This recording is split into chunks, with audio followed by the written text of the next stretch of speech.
말씀을 전하시겠습니다. 오늘 말씀은 고린도전서 13장 말씀을 전하게 되겠습니다.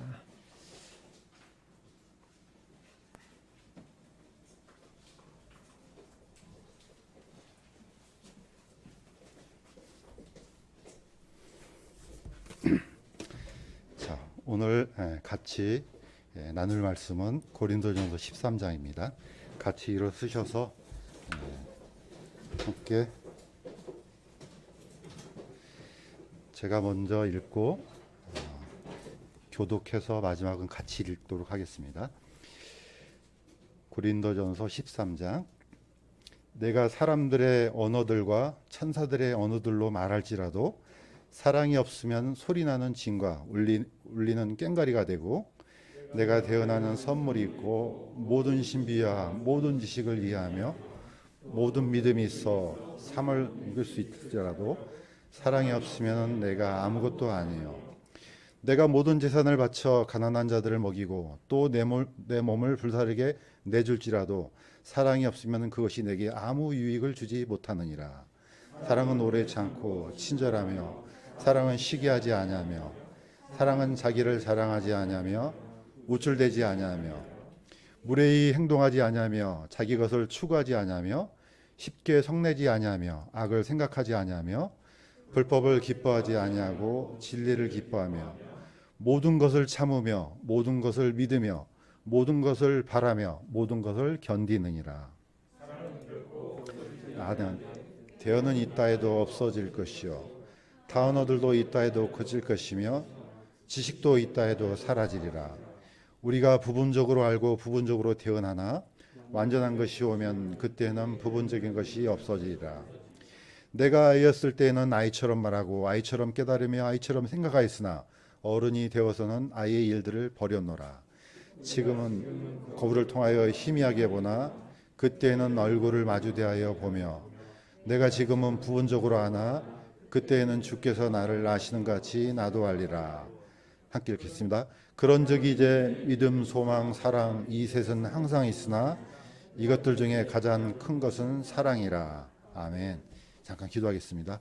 하나님 아버지, 오늘 또 귀한 주의를 주시고 이렇게 하나님의 말씀을 서로 나눌 수 있는 놀라운 특권과 또 하나님의 놀라운 은혜를 다시 상고할 수 있는 기회 주셔서 감사합니다. 먼저 저희들 마음을 주님 앞에 내려놓습니다. 말씀으로 채워주시고 그 말씀으로 살아 움직일 수 있도록 도와주시옵소서. 감사드리며 예수님의 이름으로 기도드렸습니다.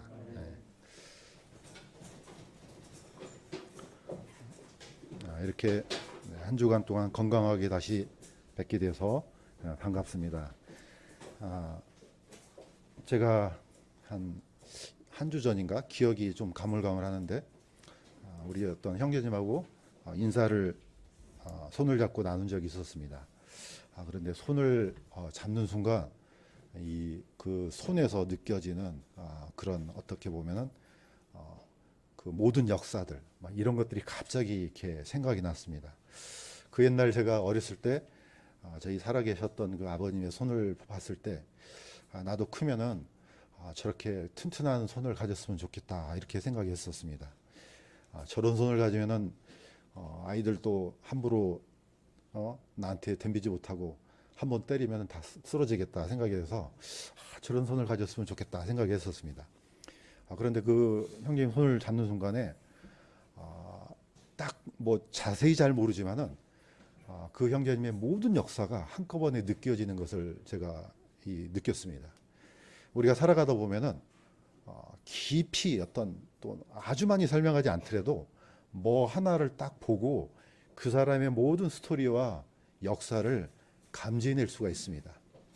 그런 것처럼 사실 우리가 지금 읽었던 고린도전서 13장은 약간 그런 느낌이 듭니다.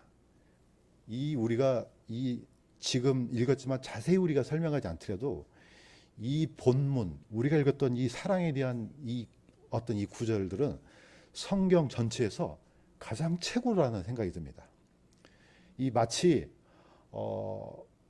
우리가 구구절절 얘기하지 않아도 지금 제가 이 구절은 어떤 구절이고 이렇게 하지 않아도 우리가 느끼는 감동은 아마 똑같을 겁니다. 자, 사실 어떻게 보면은 사도 바울의 이 역사를 통해서 가장 위대한 어떤 그런 서신이지 않나 생각이 듭니다. 창세기부터 계시록까지 수많은 사람들, 40명의 이상이 되는 성경 기자들이 또 하나님에 대한 말씀을 기록했지만은 오늘 읽었던 이 본문만큼 뛰어난 것은 저는 없다고 단언합니다. 마치 이것은 진주가 오랫동안 자신의 아픔을 품다가 하나 내어놓는 그런 진주 같다는 생각이 듭니다. 자, 그래서 저는 이 말씀을 읽고 물론 또 깊이 하나님께서 주시는 말씀을 또 나누기도 하겠지만은 이 말씀이 나눠지게 된 나타나게 된 그런 배경에 더 초점을 좀 맞출까 합니다. 자, 보시는 것처럼 한번 이 예를 한번 들어보겠습니다. 이 보시는 그림처럼 성경에서는 자주 단어가 나옵니다. 유향이라는 단어. 그 다음에 또 진주라는 단어가 나옵니다. 나중에 진주는 나중에 이제 저기 뭡니까 새 예루살렘과 그 새 예루살렘 성에 나오는 그 진주문이 있습니다. 자, 이것들이 가지고 있는 공통점이 하나 있습니다. 어떤 공통점이 있냐면은 우리는 이 나무나 이 조개에 집중하는 것이 아니고 이 나무를 통해서 만들어진 그 유황 결정품에 대한 집중을 합니다. 이 손가락도 지금 뭘 가리키고 있습니까? 전부 다 이걸 가리키고 있습니다. 마지막 만들어낸 진주 여기다가 이제 우리가 초점을 두고 있지 않습니까? 자, 그런데 이 유향은 그냥 만들어진 것이 아니고 유향나무에 상처를 내면은 그 상처에서 그 나무가 그 아픔을 보호하기 위해서 이 진액을 뽑아냅니다. 그러면 이 진액을 받아서 말려서 결정체를 만들어냅니다. 그래서 이것을 가지고 향수로 만들기도 하고 또 구약시대 때는 이것을 태워서 성전 안에 가득한 냄새를 풍기게 합니다. 진주도 마찬가지로 이 진주 자체가 중요한 것이 아니고 그 진주가 자기 몸속에 들어온 이물질을 보호하기 위해서 자기 몸과 결별시키기 위해서 그 희생을 감내하면서 만드는 게 사실 이 진주입니다. 그래서 한 겹이 아니고 수천 겹으로 이루어진 하나의 진주를 만들어내기 위한 이런 보석이 바로 이거라고 합니다. 그래서 진주를 다른 말로는 인내의 보석 이렇게 얘기를 합니다. 저는 감히 고린도전서 13장 이것은 마치 조개가 품어온 그런 인내 진주 같다는 생각이 듭니다. 자, 대충 한번 우리가 그 내용을 살펴보면 이렇습니다. 고린도전서 13장은 사도 바울을 통해서 만들어낸 유향과 진주라고 저는 이렇게 결론을 지었습니다. 자, 이 13절까지가 있지만은 어렵지 않습니다. 그러나 총 세 부분으로 나눠졌습니다. 첫 번째는 사랑이 절대적으로 필요하다. 그런데 이 사랑은 우리가 알고 있는 것처럼 우리가 만들어낼 수는 없습니다. 이거는 하나님의 사랑입니다. 자, 하나님의 사랑이 없다면 우리는 아무것도 아니다. 그 다음에 두 번째는 사랑은 반드시 움직인다. 움직이지 않는 것은 사랑이 아니다. 사랑의 운동성. 4절에서 7절까지가 있고 그 다음에 8절부터 13절까지는 사랑은 영원하다. 이렇게 해서 모든 이 주석서들 또는 모든 목사님들 다 성경을 깊이 연구한 사람들은 사도행전 고린도전서 13장이 총 세 가지로 이렇게 이루어졌구나라는 것을 이렇게 이제 표현합니다. 다시 한번 집중하면 이렇습니다.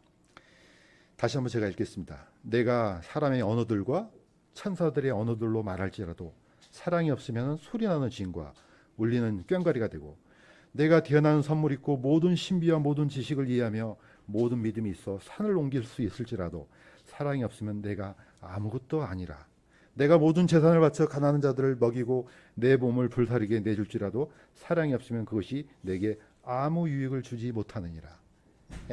절대적으로 필요합니다. 왜 필요하냐? 이거는 하나님의 본성입니다. 사랑은 하나님의 본성입니다. 이거는 우리가 만들어서 우리 안에서 내는 것이 아니고 받아야만 가능하기 때문에 그렇습니다. 그런데 거꾸로도 생각을 해볼 수가 있습니다.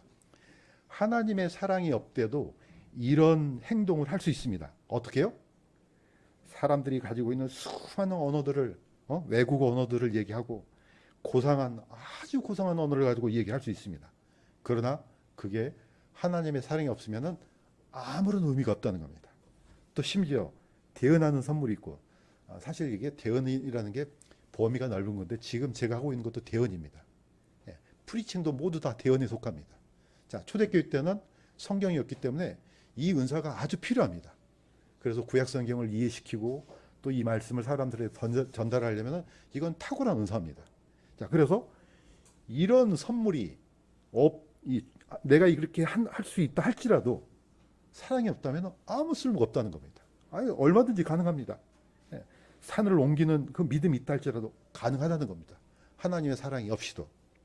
또 재산을 다 바치고 심지어는 자기 몸을 불태워서 많은 사람들을 위해서 희생시킨다 할지라도 사랑이 없으면 아무것도 없다. 이렇게 이제 표현을 합니다. 자, 이제 두 번째는 우리가 이제 복음성가에도 나오잖아요. 사랑이 없으면 사랑은 오래 참고 온유하며 시기하지 않고 자기를 자랑하지 않냐고. 이게 바로 사랑의 본질을 얘기하는 겁니다. 자, 하나님의 사랑은 반드시 중요한 것은 뭐냐? 진리와 함께 움직인다는 겁니다. 사실 사랑은 그 어떤 허다한 죄를 다 덮는 아주 놀라운 성품입니다. 자, 그런데 아무 죄나 눈 감아주고 아무거나 이렇게 하지 않고 반드시 진리와 함께 움직인다는 게 중요한 겁니다. 마지막은 사랑은 영원하다. 예, 나중에 사도 바울이 이 부분을 얘기합니다. 우리가 부분적으로 알고 부분적으로 태어나나 완전한 것이면 그때는 부분적인 것이 없어지리라. 내가 아이였을 때는 아이처럼 말하고. 자, 사도 바울의 삶이 이와 같은 삶이었습니다. 그러나 하나님의 사랑을 받는 순간 자신은 모든 것을 다 배설물처럼 버렸다고 이렇게 고백하고 있습니다. 자, 지금은 우리가 거울을 통해서 보고 희미하게, 옛날에는 거울이 오늘날처럼 이렇게 깨끗한 거울이 아니고 청동 거울이잖아요. 열심히 닦아야지 겨우 보일 듯 말 듯한 그런 거울입니다. 자, 지금은 그런 것처럼 보이나 나중에는 예수님께서 주께서 나를 아시는 것 같이 나도 알게 되리라. 자, 지금 상황은 이렇게 희미하게 돌아가지만 나중에는 그때가 되면은 완벽하게 하나님의 사랑을 직접 대면할 수 있다는 그런 뜻입니다. 보시는 그림처럼 사도 바울은 직접 성령의 오순절날 이런 경험이 없었습니다. 그러나 성령께서 이 땅에 오신 이후부터 모든 스토리를 다 알고 있습니다. 자, 이 사도 바울이 경험했던 역사 속에서 이 놀라운 하나님의 사랑을 자신이 직접 체험하고 이걸 기록합니다. 바로 그것을 기록해서 고린도 교회, 당시 고린도 교회는 가장 연약한 교회였습니다. 세상에 어떤 저런 교회가 있을까 할 정도로 난잡하고 혼잡스럽고 정말로 연약한 교회였지만은 이 위대한 서신을 그 교회에다가 띄워보냅니다. 그 중에 하나가 바로 이 고린도전서 13장입니다. 다시 한번 우리가 묵상을 해볼 필요가 있는 게 바로 이 부분입니다. 자, 사랑은 하나님의 본성입니다. 우리가 보통 이제 크게는 두 가지 표현을 합니다. 하나님의 대표적인 속성, 그러면 사랑과 공의 또는 사랑과 거룩 이렇게 표현합니다. 자, 사도 바울은 하나님의 사랑이 어떠한지를 직접 체험한 사람입니다. 자, 유일하게 사도 중에서 예수님의 십자가 밑에 있었던 사람이 사도 요한입니다. 그러니까 이 사도 요한은 나중에 어떻게 표현합니까? 사랑의 사도라고 표현을 받습니다. 왜냐? 자신이 직접 경험했거든요. 그래서 이렇게 표현합니다. 사랑하는 자들아, 우리가 서로 사랑하자. 사랑은 하나님께 속한 것인즉 사랑하는 자마다 하나님께서 나서 하나님을 알고 사랑하지 아니한 자는 하나님의 사랑을 알지 못하나니 이는 하나님이 사랑이시니라. 예, 이런 정의를 내릴 수 있는 사람은 아마 이 사도 요한이 물론 유일하지는 않지만은 이분이 이렇게 선포하면 진짜라고 저는 믿습니다. 예, 왜냐하면 이분은 십자가 밑에서 하나님의 사랑을 직접 경험했거든요. 자, 그런데 충돌을 일으키는 것이 있습니다. 이게 바로 하나님의 공의입니다. 이 두 속성이 왜 충돌을 일으키느냐? 사실은 충돌을 일으키는 것이 아니고 서로 조화를 이뤄냅니다. 자, 왼쪽 그림은 뭡니까? 예, 허랑방탕한 이 탕자가 아버지 집에 돌아오는 이 장면을 그린 겁니다. 자, 이 허랑방탕한 이 아들은 아버지 집에 올 자격이 없습니다. 그러나 모든 것을 다 버리고 돌아왔을 때 아버지는 묻지 않습니다. 자, 이와 같이 사랑은 허다한 죄를 덮습니다. 그 어떤 죄를 저질렀다 할지라도 하나님은 모든 것을 사랑해 주십니다. 용서해 주시고. 이게 바로 하나님의 근본적인 속성이기 때문에 그렇습니다. 반대로 하나님의 공의는 그 어떤 죄도 용서하지 않습니다. 머리카락 하나까지 다 세십니다. 자, 그러면은 이게 이 속성이 충돌을 일으킨데, 이게 충돌을 일으키지 않고 완전히 실현된 게 바로 십자가의 사랑입니다. 십자가에서는 하나님께서 호리만한 죄도 용납하지 않습니다. 그 징벌을 다 누구한테 쏟아 부었느냐, 이게 약간 차이가 있습니다. 예수 그리스도께서는 우리의 모든 죄를 짊어지시고 십자가를 지셨습니다. 이때 하나님은 아예 모든 징벌을 이 십자가 위에다 쏟아붓습니다. 자, 반대로 하나님의 사랑이 실현됩니다. 어떻게 해요? 하나님은 자신의 가장 사랑하는 아들, 유일한 아들이지만은 아버지 하나님께서는 그 모든 징벌을 쏟아 부음으로써 사랑이 어떤 것인지 보여주셨습니다. 그래서 사도 요한은 하나님은 사랑이심이라 이렇게 표현을 합니다. 자, 이 엄청난 두 속성을 사도 바울은 곰곰이 생각했을 겁니다. 또 자신의 경험을 통해서 이제는 알았다, 이렇게 분명히 선포했을 겁니다. 자, 그런데 이 고린도전서의 배경이 되는 이 고린도 교회가 큰 오해를 하고 있었습니다. 자, 보시는 것처럼 이렇습니다. 자, 우리가 이제 지금 주일에 지금 본 예배 드리기 전에 우리가 이제 공부를 하고 있습니다. 지금 은사에 대해서 이제 많이 공부를 하고 있습니다. 자, 그런데 은사를 이 고린도 성도들은 너무나 오해를 했습니다. 어떻게 오해했느냐? 자, 사람들이 가지고 있는 은사가 다양하다 보니까 성령이 혹시 다양한 거 아닌가? 나는 더 덜 떨어진 성령을 받은 게 아닌가? 아니면 뭔가 뛰어난 성령이 있는 게 아닌가? 이런 착각을 하기 시작했습니다. 자, 그런데 사도 베드로가 선포했던 복음을 한번 보시기 바랍니다. 자, 성령님 자체가 선물이라는 겁니다. 자, 제가 읽겠습니다. 베드로가 그들에게 이르되 회개하고 너희 각 사람이 예수 그리스도의 이름으로 침례를 받아 제들의 사면을 얻으라. 그리하면 너희가 성령님을 선물로 받으리니. 성령 자체가 선물입니다. 그런데 오늘날도 많은 사람들이 이 약속을 믿지 않고 어떤 다른 성령을 받으려고 무당히 노력한 사람이 있습니다. 사실 성령님 자체가 선물이기 때문에 그분을 통해서 표현된 모든 은사도 다 선물입니다. 자, 사도행전 고린도전서 12장에서 이 말을 합니다. 자, 그러면 모두 다 사도이겠느냐? 모두 다 대언자이겠느냐? 모두 다 교사이겠느냐? 자, 직분은 여러 가지지만은 한 분의 성령이라는 겁니다. 그런데 사람들이 욕심이 생겨요. 나는 사도가 되고 싶은데, 나는 대언자가 되고 싶은데. 자, 이거는 내가 되고 싶다 해서 되는 게 아니잖아요. 하나님께서 나눠주시는 겁니다. 이 직분은. 그래서 거짓 사도, 거짓 선지자, 거짓 대언자, 거짓 교사들이 난무하는 겁니다. 왜냐? 하나님은 주시지도 않았는데 자신들이 만들어내는 겁니다. 자, 모두 기적을 행하겠느냐? 다 병을 고치겠느냐? 다 타원어들로 말하겠느냐? 다 통역하겠느냐? 은사가 다른 것을 사람들은 이해를 하지 못했습니다. 자, 이때 사도 바울이 이렇게 합니다. 오직 가장 좋은 선물들을 간절히 사모하라. 자, 사실 이 선물들을 바꿔 말하면 은사입니다. 최고로 좋은 은사가 있다. 이 사람들은, 고린도 교회 사람들은 이걸 견디지를 못해요. 왜냐하면 우리의 본능이기도 합니다. 왜냐? 은사라는 것은 밖으로 튀어나와야 돼요. 내가 그냥 저 사람들, 아픈 사람한테 딱 손을 얹었는데 막 사람이 털어나요. 막 병이 들었는데 그냥 한마디로 그냥 병아 물러가라 그러면 막 병이 낫고. 얼마나 멋있습니까? 그건 사람들이 주목하고 보겠죠. 고린도 교회에 있는 성도들은 연약했기 때문에 밖으로 튀어나오는 이 은사들을 사모했습니다. 그러나 사도 바울은 그것 말고 정말로 최고의 은사가 있다. 그게 뭐겠습니까? 심플합니다. 하나님의 사랑입니다. 이거는 눈에 안 보입니다. 그러나 가장 강력한 파워를 갖고 있습니다. 내가 너에게 더욱 뛰어난 길을 보이노라. 자, 이 그림을 보시면 아시겠지만 다시 한번 말씀드립니다. 성령은 선물입니다. 구원받는 순간 전부 다 받습니다. 그런데 자기가 이걸 받았는지 안 받았는지도 모릅니다. 자, 오른쪽에 있는 그림처럼 통일한 은사를 받았지만은 그 은사를 사용하는 이 분량과 또 튀어나오는 보이는 것들이 다 다릅니다. 다양성이 있는데 사람들은 이것을 별로 좋아하지 않습니다.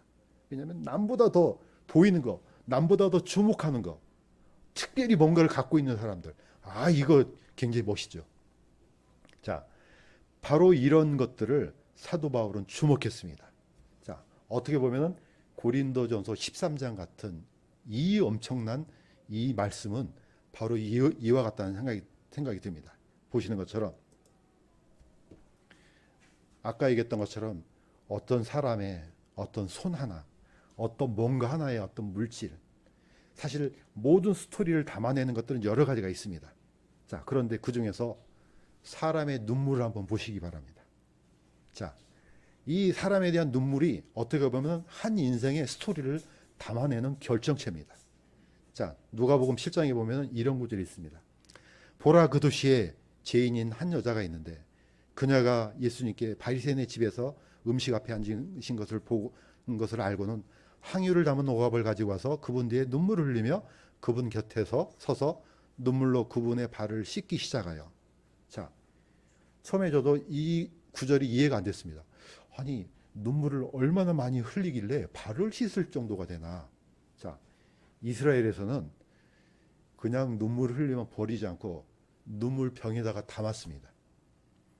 여러분들도 혹시 이게 기억나시면 따로 병을 하나 만들어서 버리지 말고 이렇게 담으세요. 예. 쿠어바디스라는 영화에 보면은 네로도 노마가 불타는 장면을 보고 눈물을 흘리면서 병을 갖고 오랍니다. 그래서 병에다가 눈물을 짭니다. 자, 왜 그렇습니까? 이 여인이 죽을 때, 이스라엘의 여인이 죽을 때 이 눈물을 담아서 나중에는 그 무덤에다 묻힌답니다. 왜냐? 이게 그 여자의 스토리라는 겁니다. 자, 그런데 시편에 보면 이런 구절이 있습니다. 이건 다윗의 시입니다.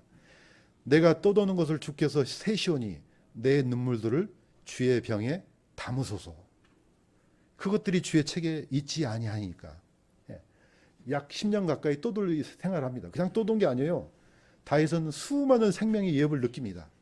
거의 죽을 뻔했다 살아나고, 거의 뭡니까? 기름 부음 받은 이후부터 다윗은 여러 번 이 고난을 겪습니다. 그러니까 어떻게 합니까? 내 눈물들을 주의 병에 담으소서. 왜냐? 이게 나의 고난의 히스토리라는 겁니다. 자, 여기 있는 여인을 보시기 바랍니다. 얼마나 많은 이 고통스러운 이 삶을 살았겠습니까? 그러나 이걸 전부 다 병에다 담습니다. 이 하나가 바로 한 인생의 히스토리가 되는 겁니다. 우리도 마찬가지입니다. 각 사람이 다 있을 겁니다. 어떤 사람은 그 자기의 스토리를 일기에다 기록합니다. 어떤 사람은 뭔가를 만들어냅니다. 나중에 결정체를 하나 만들어냅니다. 자, 이것을 나랑 같이 묻어주세요. 이렇게 표현하기도 합니다. 왜냐? 그게 인생 전체거든요. 자, 이 여인도 마찬가지입니다. 제 많은 여인이지만은 예수님께서 오셨다는 소식을 듣고 가서 뒤에 서서 눈물로 예수님의 발을 닦습니다. 이 눈물이 아니고 자신이 삶을 살아왔던 수많은 이 고난을 주님의 발 앞에 쏟아 부었던 겁니다.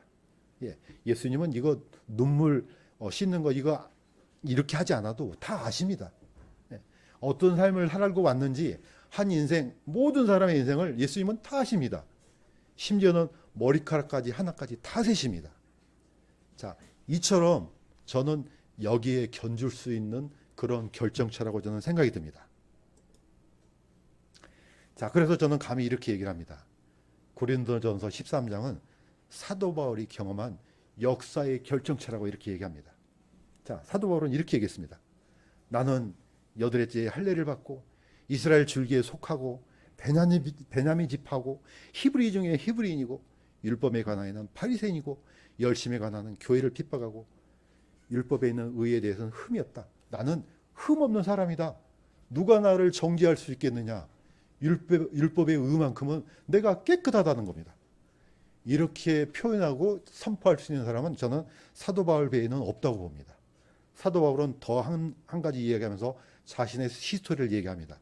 나는 유대인으로 길리기아의 도시 다소에서 태어났으며, 다소는 현재 지금 터키에 있습니다. 터키 남동부 쪽에 있는데 약 바다에서 한 16km 정도 떨어진 곳에 있습니다. 그러니까 이 다소에서 태어나서 어디까지 유학을 한 겁니까? 거의 한 150km 정도 가까이 떨어지지 않았나. 이 다소에서 예루살렘까지. 이 먼 길을 와서 어릴 때부터 이 가말리엘 밑에서 자라서. 그러니까 모든 율법에 통달한 사람이죠. 자, 그러면서 이렇게 얘기합니다. 이날 너희 모든 사람처럼 하나님을 향해 열심히 얻노라. 내가 이 길을 핍박하며 사람을 죽이기까지 하고 남자들과 여자들을 다 결박하여 감옥에 넘겨주었노니. 예, 열심히 너무 지나쳐서 감히 이 율법에 조금이라도 어긋났다 그러면 다 잡아가지고 때리고 감옥에 보냈습니다.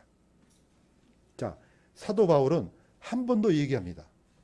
자신이 살아왔던, 이제는 거꾸로 됐습니다. 나중에 이제 사도 바울이 예루살렘에 붙잡혀 갈 때 고백하는 내용입니다.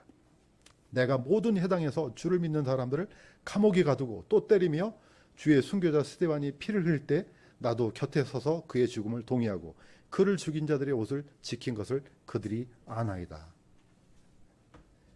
저는 이 고린도전서 13장이 만들어지게 된 이 계기가 또는 이 과정이 저는 이것과 가장 관련이 있다고 봅니다. 왜냐? 자신이 경험하지 않는 것을 만들어낼 수는 없습니다. 사람들이 아무리 소설을 잘 쓴다 할지라도 어떻게 이 13장 같은 소설을 쓸 수가 있겠습니까? 그건 불가능한 겁니다. 상상력이 아무리 뛰어나도 하나님의 사랑을 이렇게 표현하는 거 불가능한 겁니다. 자신이 보고 나서 야, 하나님의 사랑이 이렇구나. 이걸 보고 나니까 이런 글들이 만들어질 수 있다는 겁니다. 물론 성경은 전체적으로 하나님의 저자입니다. 그런데 어떻게 만드느냐? 각 사람을 선택해서 그 사람의 경험과 그 사람의 고난과 그 사람의 고통을 전부 다 활용해서 성경을 쓰도록 만들었습니다. 물론 전체적인 것은 하나님이지만 이 안에 사도 바울의 고통의 역사가 들어있다는 것을 우리가 충분히 알 수가 있습니다. 자, 우리가 생각해 볼 것이 있습니다. 그것은 바로 예수님의 상처와 눈물입니다. 이걸 경험하지 않고서는 이 글이 나올 수 없다고 저는 단언합니다. 예수님께서 십자가에 돌아가실 때 마지막 용서의 기도를 올렸습니다. 예수님께서 이르시되 아버지여 저들을 용서하여 주시옵소서. 저들은 자기들이 하는 일을 알지 못하나이다. 예, 마지막 죽어가면서 이 기도를 남겼을 때 이 기도를 들었던 사람은 사도 요한이 유일할 것입니다. 예, 사도들 중에서도. 그런데 놀랍게도 이 기도랑 같은 기도를 드린 사람이 있습니다. 예, 그 사람이 바로 스데반입니다. 자, 스데반은 그냥 여기 와서 잡혀서 돌로 친 게 아니에요. 이 스데반을 잡아 죽이려고 수많은 사람, 이 뭡니까? 거짓 증인을 앞세워가지고, 이 사람이, 모세 율법을, 헐고, 예루살렘 성전을 헐고, 모세 율법을 피한다. 이 거짓말로 사람들을 만들어서 이 사람을 공의 앞에 세웠습니다. 자, 그러니까 어떻습니까? 이거 틀림없네? 사람들이 가장 고통스러운 것들이 여러 가지가 있지만은 저는 이렇게 생각합니다. 다른 사람들한테 모함을 받았을 때 이것을 벗어나지 못하고 이 안에 갇혀 있는 것이 가장 고통스럽지 않나 생각이 듭니다. 한 번쯤 당해봤을 겁니다. 내가 한 일이 아닌데, 나는 그런 일이 없는데, 그런데 갑자기 그런 처지에 갇혀 있어서 할 말을 할 수가 없어요. 이거는 겪어본 사람들은 이 고통이 얼마나 큰지 알 것입니다. 우리 지난주에 무비보셋 우리 목사님을 통해서 들었잖아요. 자, 무비보셋은 모함에 빠졌습니다. 그의 시종 시바가 다윗한테 가가지고 이 사람이 반란을 꾀한다고 거짓 고소를 했습니다.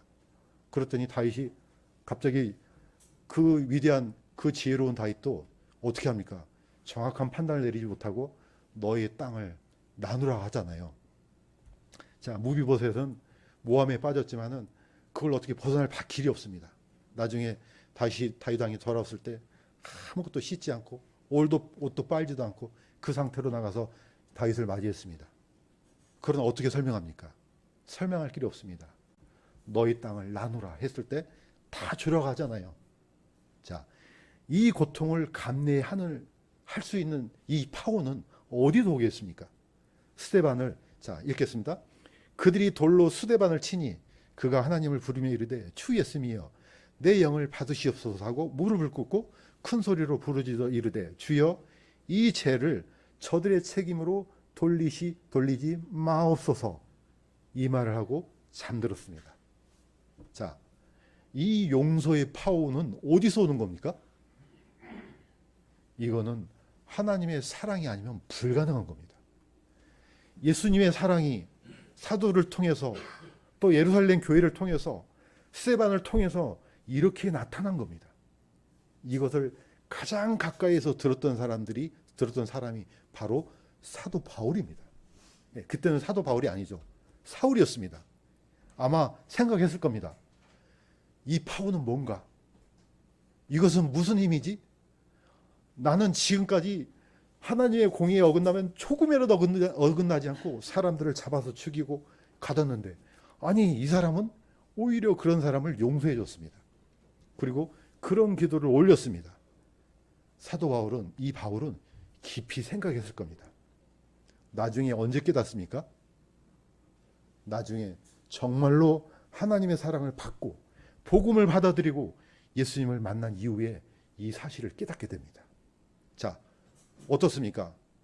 자, 이게 만약에 율법에서 난 파워라면은, 야, 너 가서 복음 전해. 세상 곳곳에 나가서. 이게 생깁니까? 될 수가 없습니다. 여러분들 오늘 주일이니까 이게 나오세요. 율법이 이렇게 돼 있어요. 저는 그건 불가능하다고 봅니다. 우리가 주의 첫날에 예배를 드리는 이 파워는 하나님을 사랑하기 때문에 나온다 저는 믿습니다. 그 파워가 있기 때문에 그냥 누가 하지 않아도 내 발걸음이 인도된다고 저는 믿습니다. 그래야만 그게 진정한 파워고 이게 진정한 하나님의 사랑이 교원되는 거라고 저는 믿습니다. 자, 사도 바울은 죽을 때까지 이 역사를 기억했을 겁니다. 그래서 사도 바울이 가장 먼저 간 데가 어디입니까? 가장 먼저 이방인 지역에 갔을 때 가장 먼저 간 데가 사실 회당이에요. 유대인의 회당이 먼저 들어갑니다. 이제 입장이 바뀌었습니다. 자, 그냥 유대인들이 회당이니까 자기네 동족을 먼저 구원해야지 이 마음이 아니에요. 저는 그렇게 처음에 생각됐는데 이건 뭡니까? 그 생각이 나는 겁니다.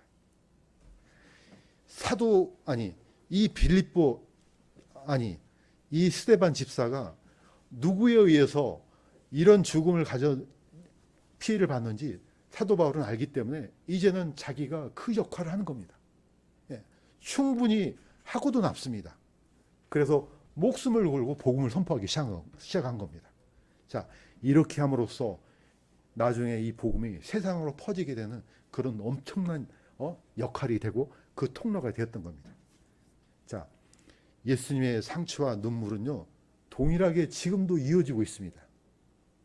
자, 이걸 이제 보면서 이제 마무리를 할까 합니다. 예수님께서 나중에 부활하셨을 때, 자, 엠마오에서 처음으로 제자들한테 나타났습니다. 그 엠마오로 갔던 제자들은 너무 놀라워서 예루살렘으로 단걸음에 튀어옵니다. 자, 이때 도마가 없었습니다. 사도들이 내가 예수님을 만났다, 봤다, 안 믿습니다. 내가 그분의 손에 손가락 넣어보고 옆구리에 넣어봐야지 내가 믿겠어. 자, 예수님께서 여드레 후에 나타나셨습니다. 도마에게 이르시되 네 손가락을 이리 내밀고 내 두 손을 보며 또 네 손을 이리 내밀어 내 옆구리에 넣으라. 자, 도마가 확인했습니다. 나중에 확인하고 뭐합니까? 나의 주심이여 나의 하나님이시니다. 이렇게 얘기합니다. 자, 오늘 고린도전서 13장 이 엄청난 사랑의 선포가, 저는 사도 바울의 그 과거가 틀림없이 그 역할을 했다고 봅니다. 자, 그런데 놀랍게도 스가랴에서 보면 이렇게 나옵니다. 그걸 예수님께서 지금까지 모함을 받고 오해를 풀리지 않았던 사람들이 언제 돌아오느냐? 나중에 예수님께서 오셨을 때 이게 다 풀립니다. 자, 스가랴서 12장 10절 제가 읽겠습니다. 내가 다윗의 집과 예루살렘 거주민들 위해 은혜의 영과 강구하는 영을 부어주리니 그들이 나 곧 자기들이 찌른 나를 바라보고 자기 외아들을 위하여 애곡하듯 그를 위하여 애곡하며 사람이 자기의 처음 난 자를 위하여 쓰라르게 슬퍼하듯 그를 위하여 쓰라르게 슬퍼하리라. 예수님은 이렇게 표현합니다. 그들이 찌른 나 이렇게 합니다. 예수님은 완전한 하나님이십니다. 그런데 놀랍게도 예수님의 부활체는 완전하지 않습니다. 우리는 예수님 안에 속해 있는 사람입니다. 부활될 때 완벽하게 부활된다고 저는 믿습니다. 어떤 병이 있거나, 저는 이 말씀을 보면서 우리 큰배 성사침례교회 천목사님 있잖아요. 예. 자, 엄청난 고통과 남이 볼 때도 이 부자연스러운 그 모습, 저는 부활될 때 퍼펙트하게 저는 변화된다 믿습니다. 여기 있는 사람들 속에 있는 고통들, 고치지 못한 병들, 뭐 심지어 말할 수 없는 병들, 예수님께서 오시면은 부활될 때 완전히 변화될 것을로 저는 틀림없이 믿습니다. 그러나 우리의 구주 예수님은 완벽하지 못했습니다. 왜 그렇습니까? 이 상처가 그대로 있었습니다. 뭐라 했습니까? 넣으라 그러잖아요. 도모한테 넣어보라. 이게 낫지가 않은 겁니다. 옆구리에 넣어봐라. 안 나온 겁니다. 이거는 저는 볼 때 하나님께서 우리를 얼마나 사랑하시는지 보여주는 결정체라고 저는 믿습니다. 우리를 완전케 하시기 위해서 그분은 완전함을 버리셨습니다. 그 사랑을 증명하시기 위해서 이걸 그대로 놔뒀습니다. 그래서 우리는 부활할 때 예수님을 찾을 필요가 없습니다. 우리는 예수님을 본 적도 없습니다. 어떻게 생겼는지 모릅니다. 그러나 뭘 보고 알 수 있습니까?